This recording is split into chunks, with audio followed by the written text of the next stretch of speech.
Nunca a saúde mental esteve tão em evidência Sim. nas políticas públicas. Você concorda com isso, assim? Principalmente depois da pandemia, né, deu um boom, assim, todo mundo acho que se lembrou, né, acho que devido ao isolamento e acho que também aquela pressão da doença, do medo de adoecer. Eu gosto de começar sempre falando que a saúde mental, ela perpassa todo o ciclo da vida, desde o nascimento e, de verdade, antes do nascimento, porque a gente tem que pensar na gestante e no que pode afetar a saúde mental da gestante, quadros de ansiedade, quadros depressivos, e aí a gente vai indo, entendeu? Mas então o ideal seria que, por exemplo, um pediatra tivesse noções da área da saúde mental também, pudesse talvez rastrear isso, monitorar isso. Exatamente. Olá, seres sinápticos, tudo bem por aí? Eu sou a Marisa Fortes e está começando mais um Sinapticamente, com ideias inspiradoras de gente do bem, que fazem as nossas sinapses se iluminarem. Ela é médica psiquiatra, coordenadora estadual de saúde mental e uma das pessoas que mais entende de políticas públicas voltadas à saúde mental aqui no estado de São Paulo.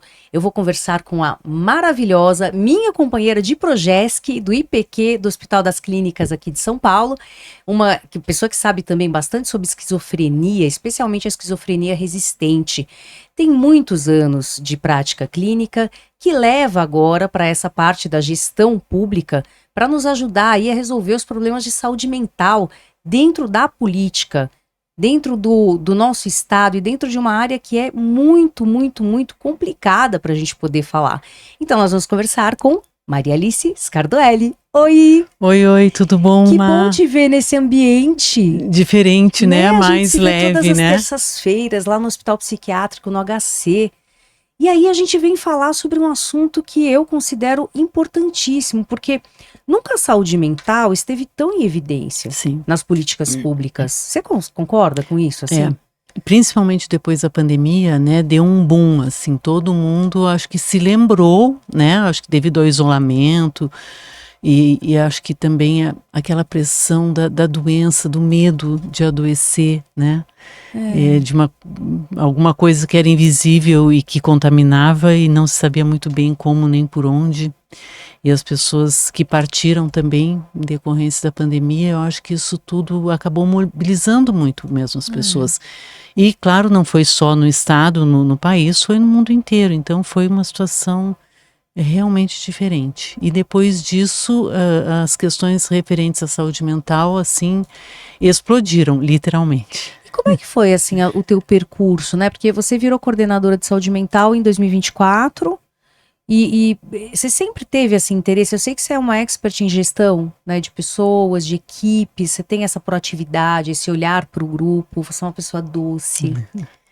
E aí eu fico olhando, nossa, precisa ser doce, mas dura para poder levar, né, esse trabalho. Como que foi o teu percurso até aqui? Olha, eu sou gaúcha, né, e eu me formei na Universidade Federal de Pelotas e vim fazer o 6º ano da faculdade em São Paulo e entrei na residência no Juqueri. Nossa, fez história aquele então, lugar. Em 89. Então, eu fiz 3 anos de residência médica lá e fiquei lá. Eu até brinco, né, que aí eu internei e recebi alta em 2022. Então, assim, eu fiquei os 3 anos da residência e mais 30 anos, exatamente mais 30 anos lá dentro. Gente, boa parte da tua carreira foi fazendo outras coisas, mas sempre com o pé ali também. Sempre, eu nunca saí de lá, né, eu entrei no IPQ, mas ainda estava no Juqueri, e eu acabei em 2022 parando lá, porque eu estava trabalhando muitas horas por dia, minha saúde mental estava ficando comprometida, não. Mas assim, teve um dia que eu tinha trabalhado 22 horas, né? É bom reconhecer isso, né? É importante. Porque a gente que é da saúde mental, a gente tem a síndrome do herói. Sim. A gente acha que a gente pode tudo. E aí a gente estava em plena pandemia, eu trabalhei todos os dias durante a pandemia, né? Foi uma coisa muito intensa e aí eu digo, eu vou ter que parar alguma coisa, e eu já tinha tempo suficiente para parar. Então eu parei em 22, na metade de 22, mas aí no comecinho fiquei um ano e meio parado lá, né? porque eu continuei no IPQ Você e nas sentiu outras. falta? Sim, eu parei assim, meio contrariada. Aham. E aí eu recebi um convite para voltar e para voltar nessa posição de coordenação estadual. E aí eu pensei, eu digo, mas será, né? Será? Eu digo, aí eu conversei com a minha família, perguntei para o meu pai, que é um senhor que tem hoje 91 anos. O sábio pergunta para aqueles que têm sabedoria. Eu acho que no fundo eu esperava que ele fosse dizer, não, minha filha, veja bem, tu acabou de parar porque tu achava que estava, né, trabalhando horas demais, né? E o meu pai vira para mim e fala, pode ser muito interessante. Eu digo, bom, então, né, eu acho que também veio de encontro a um desejo, né? E aí eu fui até o Rio Grande do Sul, conversei isso com ele e voltei e aí aceitei a proposta, mas realmente é muito desafiador, né? O estado de São Paulo é o mais populoso do país. Nós temos hoje 44 milhões e 500 mil pessoas, aproximadamente. Como é que dá conta desse povo todo? Muito complicado. E essas pessoas estão em 645 municípios. Então tem uma política de governo que é uma política de governo federal, mas que é para ser aplicada nos estados, que é a regionalização. E São Paulo está andando nos processos de regionalização e aí vai identificando, o estado é dividido em torno de 17, 18, né, áreas, e aí a gente vai identificando quais são os vazios assistenciais e o que é necessário implantar nesses locais do estado. Isso em todas as áreas da saúde. Você sabe que eu vejo, em termos de saúde mental, aí você me corrige, tá? Que eu posso falar groselhas, porque eu não sei muito sobre isso, mas de bom senso, né? Eu vejo que, infelizmente, a gente faz o que é possível. E me parece que o que é possível é muito na pós-venção. Sim. Né? Ainda não, mas que num estado bom, assim, das coisas, vai chegar um momento em que vai dar para atuar na prevenção e poder melhorar isso. Existe algum plano nesse sentido? E realmente é bem complicado mesmo, Marisa. Quando a gente vê a coisa já aconteceu e aí a gente já, né, sai correndo atrás do que está acontecendo. Mas as áreas, acho que a área que a gente mais poderia ter alguma atitude de prevenção em saúde mental seria na área da infância e adolescência. Exato. Né?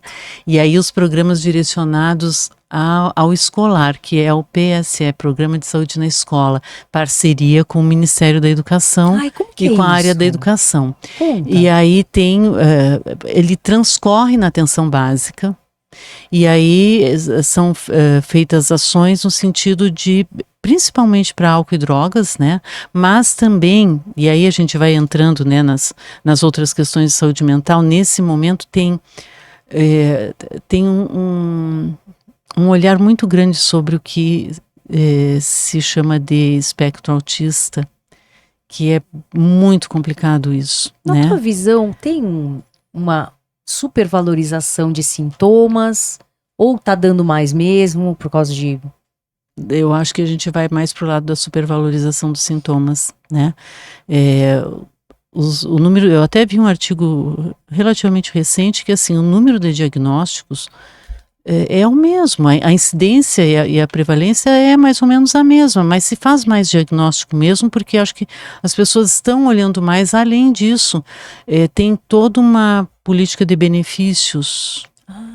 Entendi. E aí as pessoas também vêm muito em busca disso, e o que a gente aí começa a pensar quais são os determinantes sociais e quais são as outras áreas que a gente precisa ter um olhar mais atento. E quando a gente pensa em prevenção, se a gente conseguir ter uma sociedade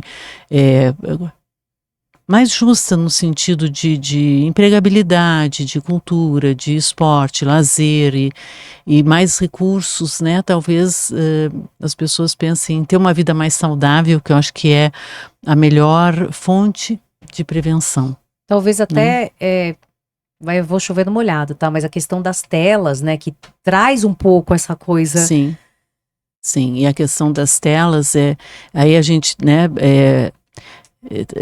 imediatamente, a primeira coisa que eu penso, assim, tenho que pensar na questão das bets, eu tenho que pensar em todas as áreas da saúde mental. Então, e aí, estava conversando com o Ministério a respeito e saiu agora uma linha de cuidados sobre as bets. E uma das coisas que eu estava conversando, que o doutor Marcelo Quimati, que é o representante no DESMAD, né, no Ministério que cuida dessa parte, ele falou, quando a gente fala em cenas abertas de uso das substâncias, né, as bets, os jogos patológicos, né, também é relacionado à dependência. Eles entram nisso. E quais são as cenas de uso? Nunca tinha parado para pensar, né? Quais são as cenas de uso para essa dependência? Gente, é tudo, é todas, né? as casas, e aí, exatamente, é aquele adolescente, principalmente, que está lá dentro do quarto, o adulto jovem, né? Que está lá e fica trancado e os pais falam, não consigo tirar o meu filho do quarto. Eu digo, meu Deus do céu, né? Então, assim, a coisa vai se ramificando e se desdobrando de uma maneira... E como você precisa saber de tudo, né? Como coordenadora, você precisa constatar cenários e estar muito up to date com o que está acontecendo. Com tudo que está acontecendo. E aí, quando eu vou falar sobre algum aspecto, né, de saúde mental, eu gosto de começar sempre falando que a saúde mental, ela perpassa todo o ciclo da vida, né? Desde o nascimento e, de verdade, antes do nascimento, porque a gente tem que pensar na gestante e no que pode afetar a saúde mental da gestante, quadros de ansiedade, quadros depressivos, o momento do parto, a questão da depressão pós-parto, e aí já tem o nascimento do bebê e como vai ser o desenvolvimento normal do bebê, né? E como isso vai ser acompanhado, e aí já começa a questão se vai ter neurodivergência, se não vai ter neurodivergência, e aí tem a caderneta de saúde da criança, e aí a gente vai indo, entendeu? Mas então o ideal seria que, por exemplo, um pediatra tivesse noções da área da saúde mental também, e pudesse talvez rastrear isso, monitorar isso. Exatamente, e não é que é ideal. Quando a gente se forma médico, né, pediatria é uma das grandes áreas, né, ginecologia, obstetrícia, ou pelo menos era no meu tempo, né. Não faz tanto tempo assim, gata? Faz um tempo. Ginecologia, obstetrícia, pediatria, clínica geral e cirurgia. Eram as 4 grandes áreas, e saúde da comunidade, eram as grandes áreas médicas, né?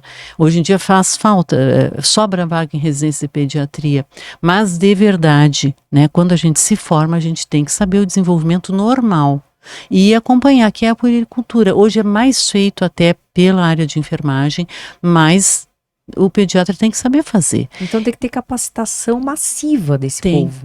Tem, mas é verdade, se for médico, ele tem que saber, né? Principalmente quando ele vai para a atenção básica e para a saúde de família e comunidade. E que é uma área médica, né? Mas o médico, quando se forma, se ele se sente habilitado, ele pode exercer qualquer área médica. No Brasil é desse jeito. É óbvio que ele vai responder, né, pelas não precisa atitudes. Ter residência, então? Não é obrigatório. Ele responde por isso frente ao conselho dele, né, ao conselho regional. Então, mas voltando na saúde mental, sim, e aí a gente perpassa todas as fases do desenvolvimento do ser humano. A infância, a puberdade, a adolescência, adulto jovem, e daí vai indo, né, o adulto, e aí começa a senescência até o momento da morte, né, do envelhecimento. E às vezes quando a vida é interrompida, como é que são as questões, né, relativas ao luto na família dessa pessoa. Então, em todo o ciclo vital, a gente tem que ter atenção para a saúde mental. Então, quando a gente olha isso, a gente fica, a extensão, né? Não, eu fiquei pasma agora, porque você me falou um negócio que eu não tinha aquilatado ainda o tamanho disso, porque eu já fiquei pensando, talvez um psicogeriatra, o geriatra tem que saber como conter as demências, né, o processo neurodegenerativo. É muita coisa, mulher. Como é que tu faz? É muita coisa. Eu fiquei muito tempo sem dormir, ainda às vezes fico, depende do que eu tenho que fazer no dia seguinte, eu perco o sono. Mas eu acho que Eu acho que é assim, Marisa, uma boa formação é uma coisa importante, né? Não só o embasamento teórico, o rigor científico, estar up to date o tempo todo, atualizado com o que está acontecendo, mas ter prática, né? Ter vivência Clínica mesmo. clínica e atender o paciente. Eu sou muito da ponta, sempre fui. Esses 30 anos que eu fiquei no Juqueri, né? Eu fiz a residência médica, eu fui médica assistente, eu fui chefe de clínica, Você foi diretora. até chegar a ser diretora do hospital e participar da saída dos pacientes do Juqueri. Nossa, Né? porque teve Até aquele... o fechamento da instituição. Então, todas as fases da política de saúde mental eu atravessei lá dentro, né? E as participando ativa, famílias? chamando as famílias, as pessoas que não viam seus familiares, pessoas que estavam lá há 30, 40, 50, 70 anos de internação, cujos vínculos tinham, sabe, se rompido ao longo dos anos. E era muito interessante. Antes da gente iniciar, foi uma ação do Estado, né? Antes da gente iniciar a saída dos pacientes de lá, que era desinstitucionalização, a gente foi chamando as famílias que ainda eram existentes, né? E aí durante um ano inteiro, né? Eu ia uma vez por mês aos domingos lá fazer um encontro com as famílias que ainda porventura existissem. Então as minhas assistentes sociais entravam em contato, a gente fazia os agendamentos e ia conversar. E aí a gente conversava sobre tudo. E era muito interessante porque a gente ouvia assim: mas a pessoa que está aí, o seu José, ele é meu cunhado. Quem trouxe ele para cá foram os meus sogros, que já faleceram. E quando ele veio, ele tinha 18 anos, ele era muito violento, ele era muito agressivo. Eu pensava nesse seu José e pensava, mas ele é um senhorzinho, se soprar ele cai. Então assim, como é que isso fica gravado, né? Essas memórias familiares, que um dia tiveram um tio, ou um cunhado, ou um sobrinho, que foi internado no Juqueri, que hoje em dia as pessoas nem sabem, né? O que é Juqueri, né? Uhum. Já ouvi isso, fico me olhando assim. Mais uns anos atrás não era assim. Eu cheguei a ouvir em consultório: se não melhorar, eu vou dizer para a doutora te internar no Juqueri. Eu falei: mas o senhor vai me encontrar na porta. Aí o pai ficou assim, né? Ele não sabia, né? E assim, não é assim que se interna, né? A pessoa, para passar por uma internação psiquiátrica, tem que ter uma indicação muito clara. Quais são os critérios para uma pessoa ter uma internação psiquiátrica? Eu acredito que, assim, para mim, né, o critério principal é quando tem risco de vida, né? Quando a pessoa realmente... Quando tem risco de vida, é uma coisa que a gente, de fato, tem que pensar. Como em qualquer área de saúde, né? Uhum. Tu tem risco de vida, a unidade hospitalar, ela é dotada... suporado. Exato, uma vesícula, uma pneumonia mais grave, né? Uma unidade hospitalar, ela é aparelhada, né? Para poder ter recursos, né, de tratamento para muitas doenças. E a doença psiquiátrica, a doença mental, é uma doença dessas. O que aconteceu ao longo dos anos é que as pessoas foram ficando abandonadas nos hospitais, né? É muito complicado ter uma pessoa com transtorno mental em casa. E assim, nós, né, que somos profissionais de saúde, que escolhemos a área de saúde mental, é uma escolha nossa, mas não é uma escolha das famílias, né? Aquilo acontece naquela família. E aí a família vai tendo que aprender a lidar com isso, e junta com todas as questões de preconceito, de estigma. Eu acho que hoje está muito melhor do que já foi, né? Aquelas internações longas, hoje está muito, muito diferente. A gente procura internar quando tem indicação, pelo menor tempo possível. E aí as internações hoje em dia são curtas, assim, 1 semana, 2, 3 semanas. Não passa muito disso, não passa muito de um mês, né? a gente observa também que, às vezes, quando passa desse tempo, a gente começa a perceber que os determinantes sociais podem ser mais, né? Como é que é o apoio sociofamiliar dessa pessoa? Exato. Se existe sabe? uma família que vai Que ser é continente, exato. a essa Ou situação, a comunidade. né? Então vai para casa do seu parente, exato. permanecer lá. E a participação da família durante o processo de tratamento. Né? Então, tudo que é possível tratar ambulatorialmente em nível de CAPS ou a porta de entrada, né, a unidade básica de saúde. Vamos falar disso? Então, como é que é a jornada de uma pessoa que de repente começa a não se sentir muito bem? Sabe, não tem energia para levantar da cama ou começa a apresentar quadros de pânico e precisa do SUS, né? Ou seja, precisa disso, sem plano de saúde, como é que começa isso? No sistema público de saúde, a porta de entrada sempre vai ser a UBS. Sempre. A mais próxima da residência do indivíduo, né? Tá. E as UPAs, que é a unidade de pronto atendimento, é para urgência e emergência, também é aberta. Mas os centros de atenção psicossocial, os CAPs, eles também são porta aberta. Então, um dos três você tem que buscar. Exatamente. A UBS, a UPA ou o CAPS. Ou o CAPS. Tá. Eles o mais são perto porta da aberta. casa. O CAPS, ele tem uma diferenciação que ele pode ser CAPS 1, 2, 3. E esse CAPS 1, 2, 3, ele é de acordo com a população do município. Né? Tá. O município até, a partir de 15 mil habitantes, ele pode ter CAPS 1. Os CAPS 2 é a partir de 70 mil habitantes.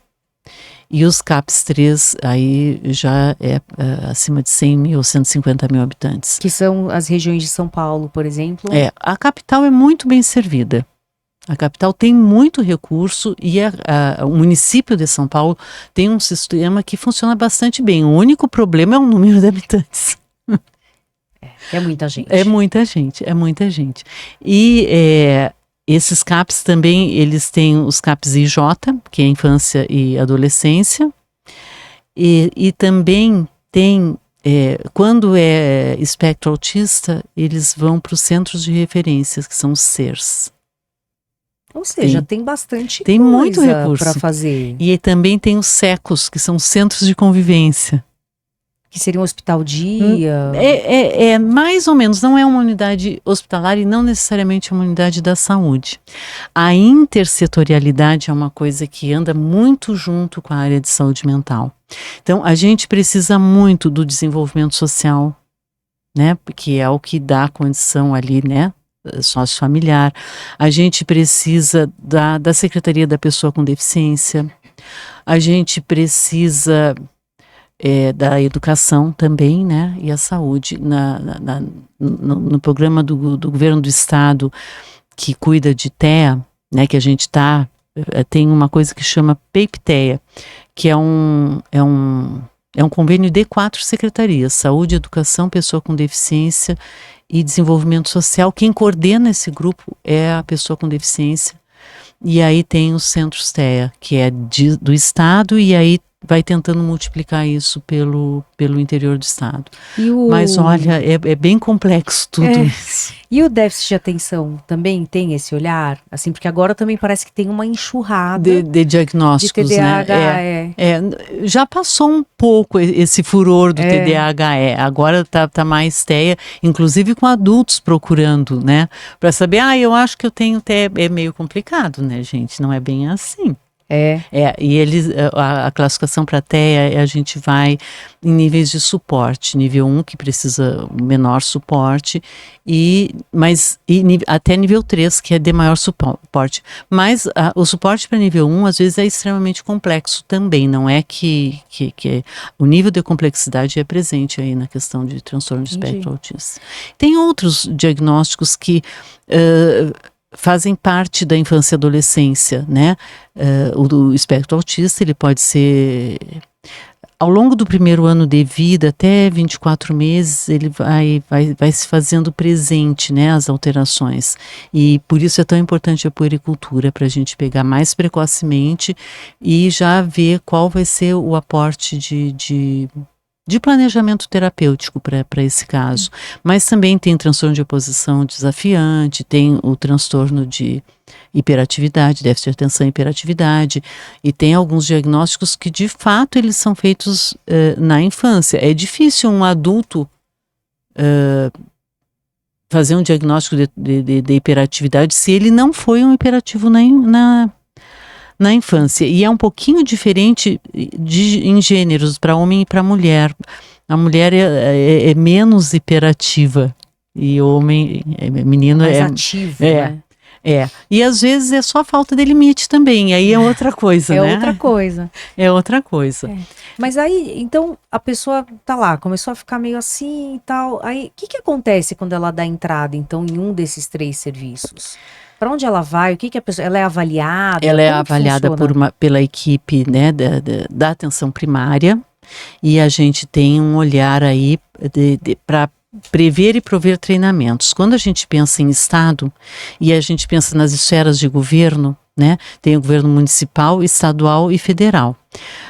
A atenção básica, a atenção primária à saúde, ela fica no governo municipal. E o papel do Estado, o Estado não tem, não é um nível de assistência direta. Quem faz assistência direta é o governo municipal. O Estado apoia através de formação, capacitação, treinamento e financiamento. Quanto maior a complexidade da assistência, maior vai ser a participação estadual e federal. Né? E aí tem também um vínculo direto da federação, do governo federal com os municípios. Então, a gente tem do governo federal, mas que o Estado de São Paulo é signatário, assinou a participação, chama Nós na Rede, é uma formação para toda a rede da atenção básica em saúde mental. Então, isso já está acontecendo. A gente tem também linha de cuidado a álcool e drogas, e aí a gente tem também uma área de formação a nível estadual, mas também tem um componente federal, que faz parte do Nós na Rede. A gente tem articuladores de saúde mental em todas as regiões de saúde do estado, e aí a gente conversa com esses articuladores que vão trazer do seu departamento de saúde, o que está acontecendo, quais são as necessidades, que nem agora eu devo em janeiro começar a ver mais essa parte do jogo patológico, BETS, para ver como é que a gente leva essa linha nova de cuidados para fazer essa ponte com os municípios. Entendi. A gente tem também, tem que terminar a Desinste de São Paulo, e a gente ainda tem nesse momento 180 pessoas que estão há longo tempo internadas em hospitais psiquiátricos. Tem isso então. Ainda temos, mas a gente vê pessoas ainda que você precisa encaminhar de alguma maneira. De alguma maneira que vai para o serviço de residência terapêutica. E eles ficam aonde? Ainda estão em leitos de hospitais psiquiátricos. É muito complicado fazer essa desenho. Assim? Eu acho que o IPQ, não sei se o IPQ tem algum que a gente chama de morador, né? Porque o IPQ é de alta rotatividade o leito, né? Mas tem alguns hospitais que ainda têm leitos de longa permanência. E aí a ideia é você realmente voltar essas pessoas para casa ou para a comunidade dentro dos serviços de residência terapêutica, que foram criados com essa finalidade a partir de 2000. Tem também outro que são os hospitais de custódia e tratamento, que fazem parte da Secretaria da Administração Penitenciária e tem uma interface com a saúde, né? Mas esse aí não vai dar tempo. Esse aí também, então, não, já estou vendo também. Oh, meu então, Deus. É muito complicado, isso é outra área bastante complicada. E que é polêmica, né? Muito polêmica, Porque... é uma resolução do Conselho Nacional de Justiça, que já tem quase 3 anos, é de fevereiro de 2023. E o que vai fazer? Assim? Então, a gente a gente fez um plano para São Paulo, né? A Secretaria de Estado da Saúde foi logo que eu entrei, fez um plano para São Paulo para pensar como a gente pode ajudar, enquanto saúde, a Secretaria da Administração Penitenciária e o Sistema Judiciário a dar encaminhamento nessas pessoas, porque as pessoas que estão acolhidas nessas unidades são pessoas portadoras de transtornos mentais que entraram em conflito com a lei.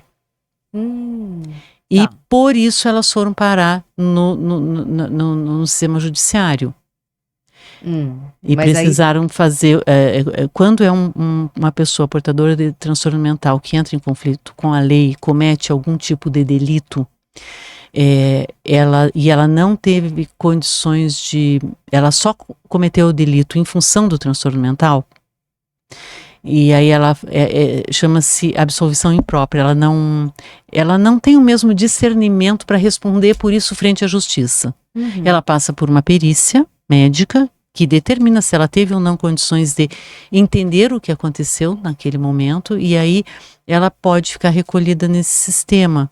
Mas, com essa resolução do CNJ, o ideal é que essa medida seja cumprida em liberdade, mas com acompanhamento de saúde. Mas aí tem uma zona cinzenta. Muito. Que é, por exemplo, os homicidas, né? Então você tem um Maníaco do Parque, um Champinha. Tem algumas situações bastante delicadas. Eu costumo colocar, quando a gente vai conversar com o sistema judiciário, qual é o papel da saúde? É oferecer assistência em saúde, né? Se a gente parar para pensar, a população privada de liberdade, sem contar os que são portadores de transtorno mental, em São Paulo, o último número que eu vi estava em torno de 200 mil pessoas no sistema prisional do estado. Caramba! As pessoas que estão cumprindo medida de segurança, que a gente chama, né, porque são portadores de transtorno mental, e entraram em conflito com a lei, em São Paulo, em torno de 1.000 pessoas nesse momento. Então, esse plano de São Paulo cuida dessas pessoas, ajuda o sistema judiciário, ajuda a Secretaria de Administração Penitenciária a cuidar dessas pessoas. Se pensar o estado que tem o maior número do país. Nós temos 3 hospitais que não são nossos, são da Administração Penitenciária, que abrigam essas 1.000 pessoas. Mas se pensar nos números superlativos que você está trazendo, de milhões, né? Até que 1.000 pessoas não é assim tão absurdo de fazer, né? Acho que dá. E aí o que acontece? Quando esse indivíduo recebe o que se chama determinação de desinternação, isso é uma determinação do juiz. Ele tem que estar compensado do ponto de vista psíquico para poder sair. Ele passou na perícia médica, a perícia médica do IMESC, ela pertence ao judiciário, e aí, a partir daí, a hora que o perito comunica ao juiz que ele está em condições psiquiátricas de sair, ele vai ser direcionado de volta para a comunidade. E aí, de novo, a gente cai na questão assim, como é que ficaram esses vínculos ao longo desses anos do cumprimento da medida? E aí, dentro da regulamentação dessa determinação do Conselho Nacional da Justiça, eles criaram equipes para a saúde que se chamam, que é uma equipe EAP, que é uma equipe que faz a conexão entre os HCTPs, esses hospitais, e o município de origem do indivíduo, para saber se esse indivíduo vai voltar para lá. E aí eu tenho 5 equipes, 25 pessoas que trabalham comigo. Além da minha equipe, eu tenho mais essas equipes que são equipes multidisciplinares, né? Tem enfermeiro, médico, médico psiquiatra, assistente social, terapeuta ocupacional e psicólogo. Então, tenho 5 dessas equipes que vão lá, elas vão lá, conhecem esses 1.000, já conhecem, são referenciados, né? E começam a conversar com o município de destino.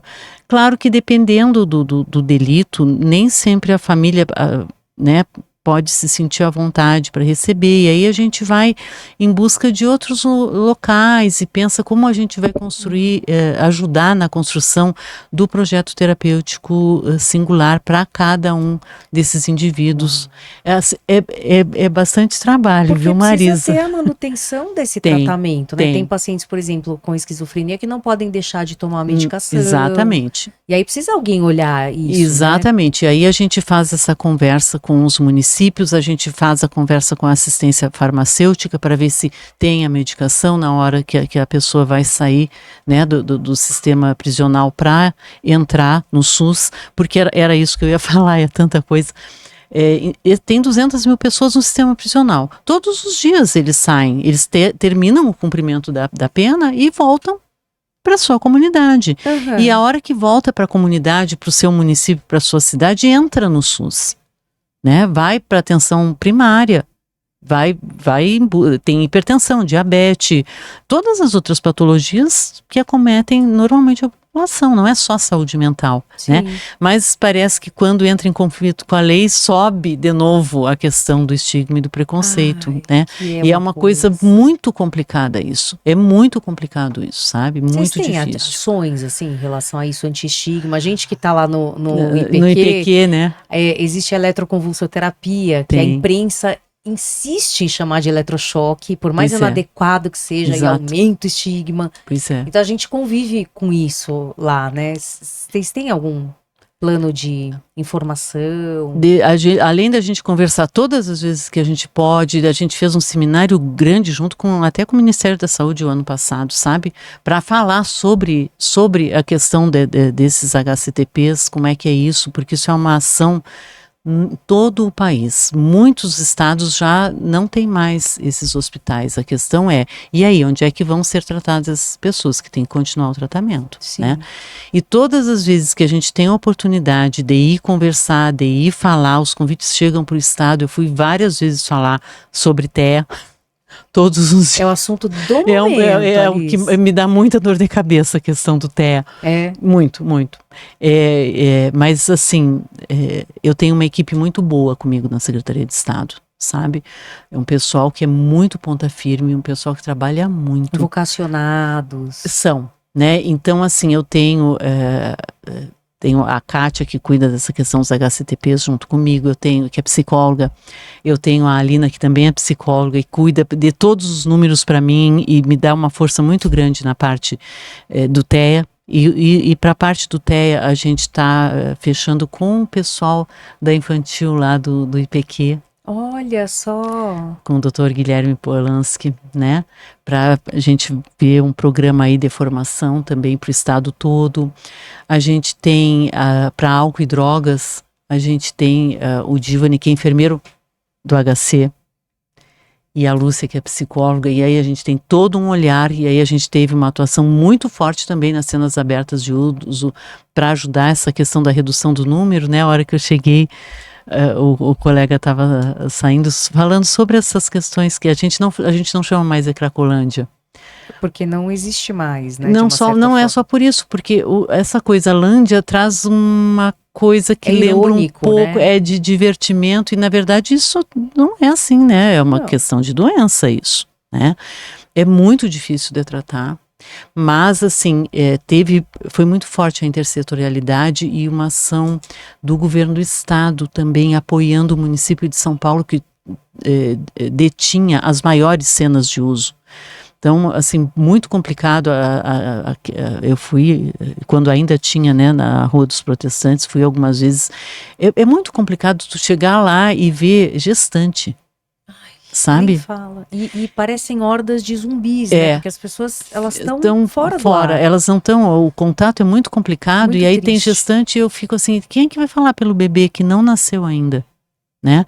Como que isso vai ser cuidado? Então, assim, o município de São Paulo teve muita força nisso, e eles têm um pessoal que é um pessoal muito forte, sabe? Um pessoal muito dedicado, que não tem dia nem hora, e eles estão lá trabalhando, e aí vem o desenvolvimento social, vem a segurança, o pessoal da segurança da Guarda Civil Metropolitana, da Polícia Militar, da Polícia Civil, eles todos juntos, e isso foi interessantíssimo, e muito interessante esse ano, quando o vice-prefeito, numa das reuniões que eu fui, porque toda semana tem reunião, não é?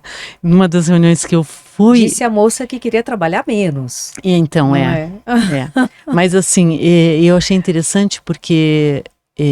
O vice-prefeito trouxe uma fala, assim, acho que foi em setembro essa reunião, ele disse o quanto ele aprendeu com as equipes de saúde e desenvolvimento social do município, A forma de chegar nos usuários, né, é uma outra forma, é uma outra proposta, é oferecer possibilidade de tratamento, de acompanhamento social.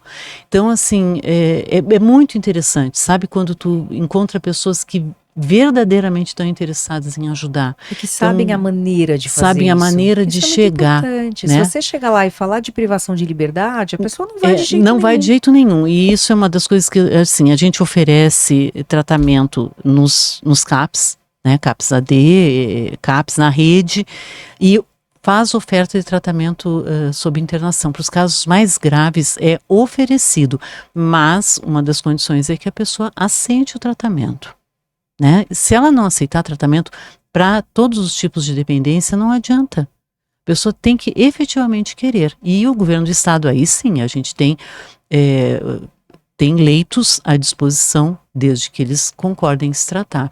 E tem pessoas que têm muitas outras doenças que surgem em comorbidade, né? As infecto-contagiosas, né?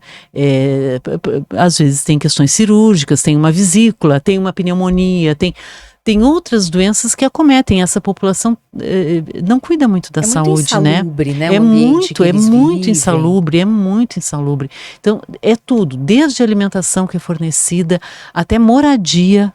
É interessantíssimo a intersetorialidade nessa área e, assim, é óbvio que a saúde tem um papel que é extremamente importante, mas depois que faz a desintoxicação, e o Estado tem uma linha de cuidado nesse sentido, de desintoxicação, e depois ofertar o acompanhamento de manutenção, que é a parte que é difícil, né? Que é a hora que... mas assim, quando é aí que pega, mas aí as ações do desenvolvimento social, e olha, é um pessoal muito bom. Mas então, pelo que você está falando, muito bom. Alice, dá pra gente ter um olhar otimista em relação ao que está acontecendo na saúde mental? Eu sempre tenho, né? E assim, às vezes as pessoas chegam com um olhar que eu acho mais sombrio, ou então uma coisa que eu falo muito com a minha equipe, assim, eu não gosto do discurso da falta, né? Da escassez. Mas se eu tivesse isso, eu poderia, se eu tivesse aquilo. Não dá pra gente olhar o que a gente tem, né? Sim. A gente tem saúde, a gente tem boa vontade, o que a gente tem de recurso? A gente tem muito recurso. Agora me fala uma coisa. A gente tá falando de casos mais graves e tal, mas aquela pessoa que, por exemplo, sente que se beneficiaria de uma psicoterapia e gostaria que o SUS oferecesse isso. Qual é o critério? Assim, eu vou chegar ela pode procurar direto a atenção básica nas unidades básicas de saúde, e ela pode procurar os CAPs. E aí ela vai falar, olha, eu quero um psicólogo. Ele vai passar por uma avaliação. Todos os CAPs fazem avaliação, e aí vai ser feito ali, a avaliação é multiprofissional no CAPs, né? Uhum. E aí vai ser feita a indicação, o diagnóstico, e ver como ajudar aquela pessoa. Se o CAPs tem uma complexidade um pouco mais alta, se ele achar que não é caso para ele, para esse nível de complexidade, ele vai encaminhar para a rede, que é a RAPS, que é a Rede de Atenção Psicossocial. Entendi. Porque eu tenho... Também em linha com o que você está falando da positividade, eu tenho algumas histórias muito bem sucedidas disso, assim, sem de achar dúvida. Um psicólogo legal numa Sim. UBS ou num CAPS, no CAPS, exatamente, que daí faz um processo muito legal, não só de 12 sessões, mas mais extenso. Sim. E muito atendimento ótimo, e não necessariamente porque tinha um quadro depressivo muito grave, ou uma ansiedade muito grave, mas simplesmente porque não estava se sentindo bem e precisava. Sim, nem tudo precisa ser medicado, né? Exato, porque daí você poupa, inclusive. Exatamente. Né? Agora, tem que passar pelo processo do autoconhecimento, tem que passar pela redução de preconceito, né? Tem que passar por informação. Acho que desmistificar um pouco, né, o que é, e as pessoas têm muito preconceito. Ainda tem um estigma enorme, né? Ainda tem muito. E por outro lado, assim, quando a gente pensa em TDAH e mesmo TEA, né? Ainda tem uma turma que, assim, quer tomar um remedinho, é complicado, sabe? E quando a gente fala assim, olha, não tem indicação. Não tem, não é tudo que tem indicação de tomar uma medicação. Até porque tem pessoas que não dão conta de tomar, né? Um psicoestimulante, por exemplo, tem gente que não se afina com a substância e fica Sim, mal. é muito pira o cabeção, complicado, como a gente fala. e tem que fazer o acompanhamento, e não é só tomar medicação. Eu acho que a fórmula que melhor funciona quando tem indicação de tomar medicação é fazer uma terapia junto, né? Porque em algum momento aquela medicação pode ser que seja retirada, e aí a pessoa tem que ter aumentado o autoconhecimento, né? Quando a gente fala em transtorno de ansiedade, em algum quadro depressivo, né? Para o que vai substituir, né? Agora, claro, se a gente falar em esquizofrenia, não é assim, né? Aí tem que tomar medicação e o uso é contínuo. Já é outro assunto. É outro assunto, é outra patologia. Alguns quadros de bipolaridade, por exemplo. Alguns quadros de transtorno bipolar têm necessidade de uso contínuo de medicação, mas mesmo assim, a pessoa se beneficia muito do processo de psicoterapia, do autoconhecimento, de identificar quais são os seus gatilhos, né? De ir em busca de uma vida mais saudável, né? De ter horas de sono adequadas. Sim. De não se pilhar, de não pegar a pilha errada. A gente né? chove no molhado, mas Exato. é porque é tão importante, né? A Muito. gente sabe, olha, a tríade, né? Sono, exercícios e alimentação, uma alimentação saudável, adequada. Né? Você já teria muito benefício. Muito. Isso. E isso é prevenção e promoção de saúde, da saúde geral. Aí está incluída, né, a saúde mental. Parece que às vezes fica numa caixinha separada, e não é assim, né? Nós somos seres integrais, não canso de falar. Exatamente. Né? Agora, eu vou aproveitar, né? A psiquiatra está aqui na minha frente, não é só de políticas públicas, mas também é clínica. Como é que é esse assunto do sono? Que as pessoas estão... Eu vejo uma baixíssima qualidade de sono de uma maneira, assim, exponencial. Parece que cada vez aumenta mais. O que está acontecendo? E o que fazer Um pouco com de isso? tudo, né? As telas... O pessoal vai para a cama com o celular, né? Ou com o tablet. Você vai? Eu tenho sono com a tela. São Então poucas pessoas. Assim? Não. Eu não tenho redes sociais. É mesmo? Já chega o WhatsApp. As pessoas vão te achar no LinkedIn, então. Nem se olhar lá não tem nada, só tem que eu sou psiquiatra, não vai achar. Não tenho redes sociais, né? Já acho que o WhatsApp dá muito trabalho meu, né? E assim, hoje à tarde eu li um livro de uma colega médica, que é uma amiga, que muito, assim, eu peguei o livro e li todo o livro. Ele não é um livro muito grande, mas foi tão agradável. Eu vou encontrar, né, daqui a pouco essa colega. Vamos falar do livro. Como chama o livro, como ela chama, e eu vou chamar ela aqui para contar do livro. Ela tão legal. Vale a pena. Ela é muito de lá. O livro chama De Lá para Cá Muita Coisa Aconteceu.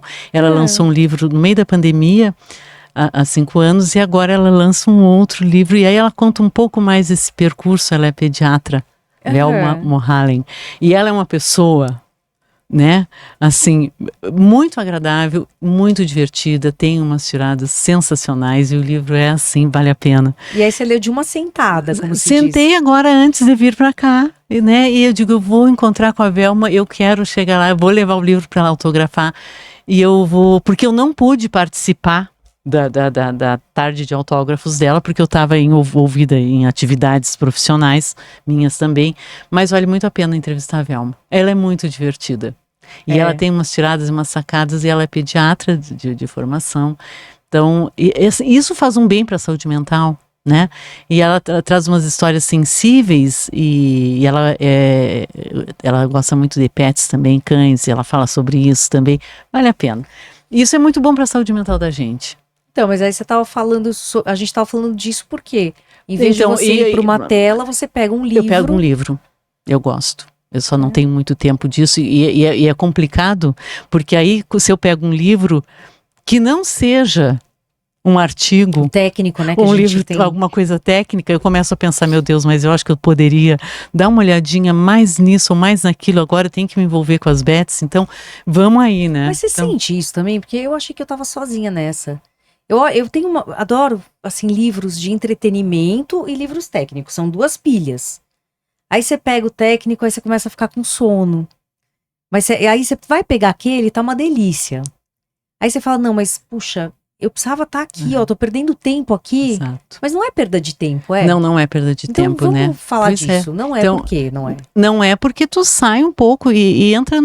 O livro que não é técnico, ele estimula mais a fantasia, né? Te deixa mais livre na mente. É o lazer. Né? É o lazer. Então, assim, no caso, para quem gosta de ler, né? Eu também gosto de cozinhar. Eu só não tenho mais tempo disso. Uhum. Eu só não tenho mais tempo, mas eu fiz 2 sobremesas hoje, consegui. Na correria. Você arrasou. Sim, não, você eu leu vou o que livro vou. e fez 2 sobremesas. Consegui. São coisas simples Uau. também. Mas assim, eu acho que esse cuidado, né, em algum momento a gente tem que ter, né? E poder se dedicar a isso com prazer, né? Quando eu vou fazer uma sobremesa, por exemplo, né? Eu começo pensando, então dia tal, então falta um tempo até o dia tal, né? Então, como é que eu vou fazer? Eu vou fazer isso, eu vou comprar tais ingredientes. Eu consegui ir atrás dos ingredientes e não consegui achar em canto nenhum. A sorte que eu tinha em casa. Mas, porque era um ingrediente específico. Agora você vai ter que me falar o que é, porque eu sou Damasco jornalista. argentino. Oxi, tem que ser o argentino, baby? Sim. Então tá bom. Porque ele tem ele é mais azedinho e ele quebra o doce. Então, para essa sobremesa que eu estava pensando. E aí a gente vai pensando isso, entendeu? E assim, isso para mim faz parte do prazer de fazer, né? E acho que cada um vai escolhendo. Pode ser um bordado, né? Uns anos atrás, bastante tempo atrás, eu falei para uma paciente minha, assim, quem sabe ela disse, eu gosto de bordar, falando disso, né, o que tu faz, né, momentos de lazer. Digo, então, né, tão interessante, ponto cruz. Bom, quando ela volta na outra consulta, ela fala, então, Maria Alice, aumentou a minha ansiedade, porque eu peguei uma toalha de 12 lugares e bordei em 3 dias, perdeu. Não era sobre isso, Não gata. era isso. Entendeu? Subiu. Então, a gente tem que ter muito cuidado com isso, né?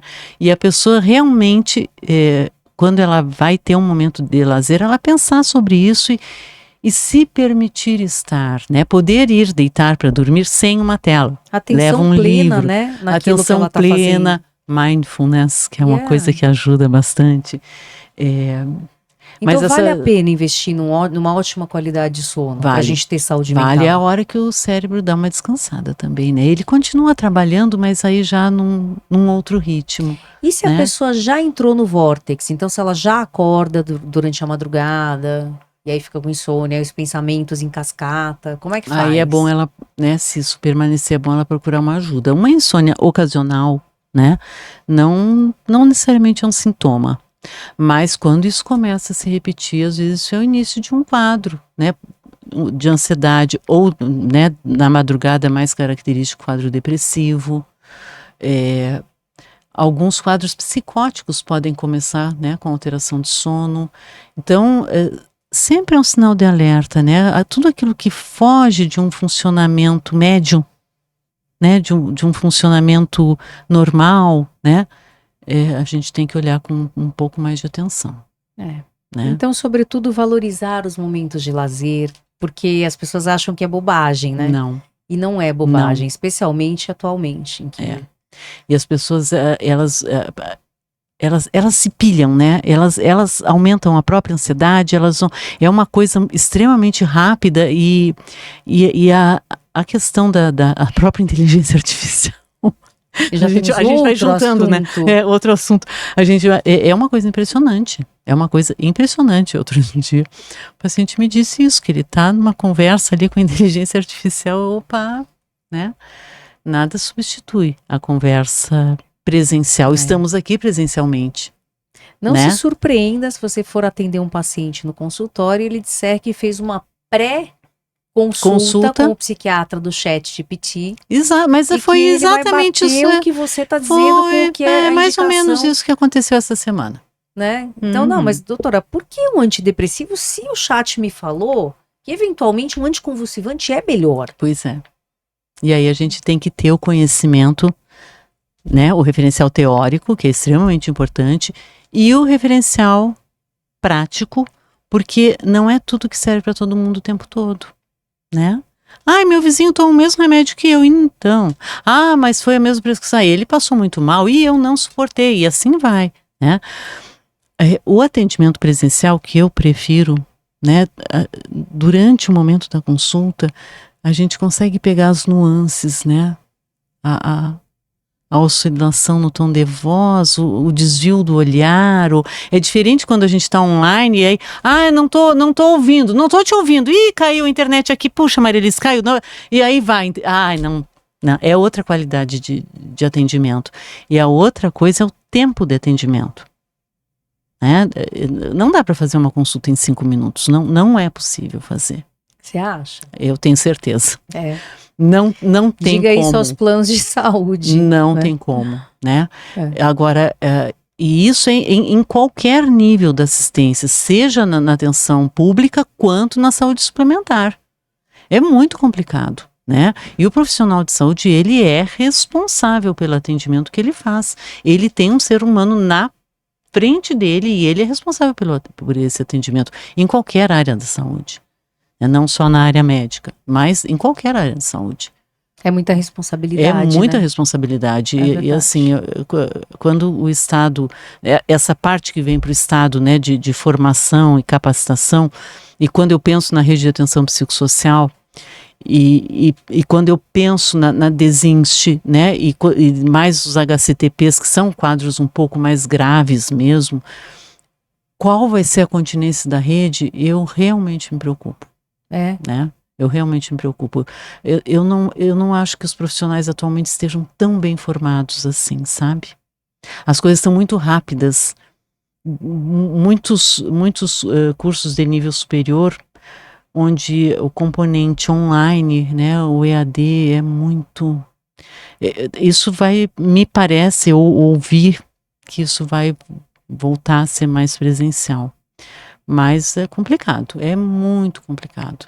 Então sabe? há que se investir muito em capacitação, né? Da rede, dos profissionais, professores também para ficarem atentos na rede pública, porque é lá que, nas escolas que você vai percebendo. Exatamente. Né? Aquele enxentão de criança, precisa ter um professor que tenha um olhar para cada uma delas, e é bem difícil. E quando a gente atende professores, gente, nossa, as histórias que a gente ouve... Né? As histórias que a gente ouve dos professores, dos próprios colegas da saúde, né? Sim. A gente ouve muita coisa. Mas assim, né? O Estado tem esse papel. No IPQ, eu sei que tem muito investimento em formação. O IPQ tem uma coisa que eu adoro, que todo ano eu participo, todos esses anos que eu tô lá, que é o IPQ Portas Abertas. Sim, bárbaro. Que é uma iniciativa maravilhosa, que é para a população, né? É o dia que o HC, pessoal, o Instituto de Psiquiatria do Hospital das Clínicas aqui de São Paulo, abre as portas, como o evento diz, o nome. E aí conta, Alice, tem palestras. Para a população, em todas as salas lá de dentro, em todas as salas, tem um profissional de saúde, de todas as áreas, né, que vai dar palestras, tem atividade para paciente, tem atividade para família, tem atividade para todos. Para conhecer a instituição. Né? É maravilhoso. E para falar sobre saúde mental, né? E aí entra em contato, até assim, desde os quadros mais graves, né, até práticas alternativas, conhecimento, né? É isso. É muito interessante, é um mundo de conhecimento que se abre, né, e que vai contra a questão, né, do preconceito, vai para reduzir o preconceito, é muito bom, bom. E mais, né, reduzir esse olhar de que o Estado está falido, de que nada funciona. Eu vou te falar, eu sempre fico refletindo depois, né, que eu estou com alguém aqui no programa, o que essa pessoa me trouxe. E uma coisa que eu adorei do nosso papo é que é esse olhar positivo para tudo que está sendo feito, com perdão do gerúndio, para tudo que está, sabe, que tem esse cabedal de coisas a fazer, mas que tem muita coisa acontecendo.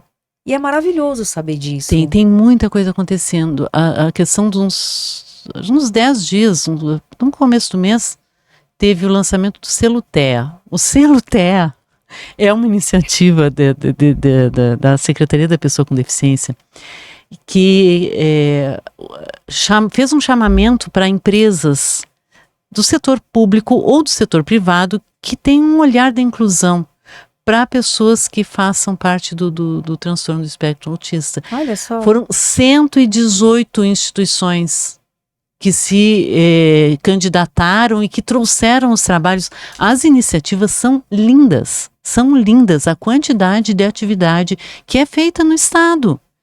Tem a ver com a saúde, eles recepcionam também, muitos deles, as famílias, e isso, né, aonde vai se falando de saúde mental, se combate preconceito, se acolhe, né, se troca muito, e essa é a metade cheia do copo. Todo mundo tem problema. Né? Então, tá na hora de tirar debaixo do tapete, ver o que a gente. Todo mundo tem. Coisa. Vamos olhar para isso. E aí, assim, isso vai juntando. Mas aí quando a pessoa é hipertensa e fica ansiosa, aumenta a pressão, porque o diabetes, porque comeu que não era, aí o comer compulsivo, e a gente vai indo para tantas outras áreas que têm a ver com a saúde mental e a saúde física, a integração disso.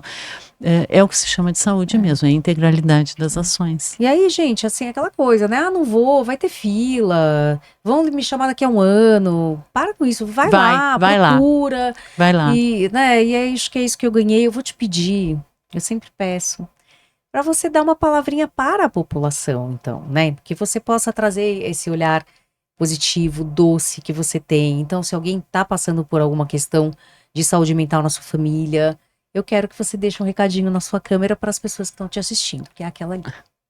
Então, né, eu acho que, assim, a coisa mais forte que a gente tem é a vida, né? Essa coisa que a gente vê, eu não vejo as redes sociais, né, mas que todo mundo fala, né, a grama do vizinho é sempre mais verdinha, tá todo mundo sempre feliz. Não é verdade, as coisas não são assim, a vida ela é, né, com altos e baixos, com percalços para todo mundo, faz parte da vida. Né? E a gente tem que buscar forças dentro da gente. Se a gente acha que não está tendo essa força, a gente corre na Marisa, a gente corre na Maria Alice, a gente corre no amigo, no pai, na mãe, no tio, na tia, no irmão, no vizinho, né? Procura os recursos de saúde, procura o teu posto de saúde perto de ti, procura um centro de convivência. Gente, sempre tem alguém para estender a mão, sempre tem. E isso é uma coisa interessantíssima, né? É do ser humano poder olhar o outro, a questão da empatia, se pôr no lugar do outro. Tem muita coisa que a gente pode fazer, né?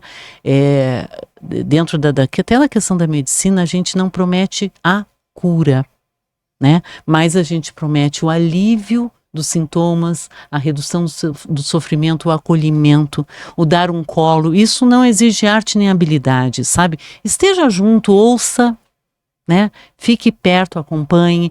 E isso é a metade cheia do copo, né? Eu acho que isso vale muito a pena, muito a pena mesmo. E isso é ser gente, né? Gente como você é, gente maravilhosa. Eu amei, muito obrigada por você ter vindo. Foi eu que agradeço legal. O convite, eu achei muito bom, gostei muito, me senti muito honrada de ter sido convidada. Que isso. Obrigada mesmo, sabe? Assim, a gente poder falar com todo mundo e dizer que, assim, tá todo mundo aí, gente.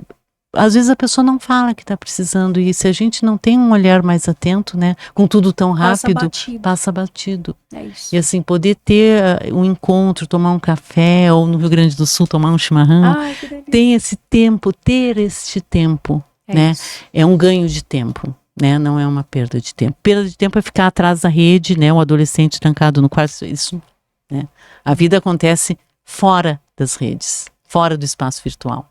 Bora lá. Eu vou ter que chamar de novo, só para falar disso. É isso aí. Esse foi mais um Sinapticamente. Muito obrigada pela sua companhia até aqui. Você sabe que você é muito importante. Então lembra, cuida de você. Um beijão e até a próxima.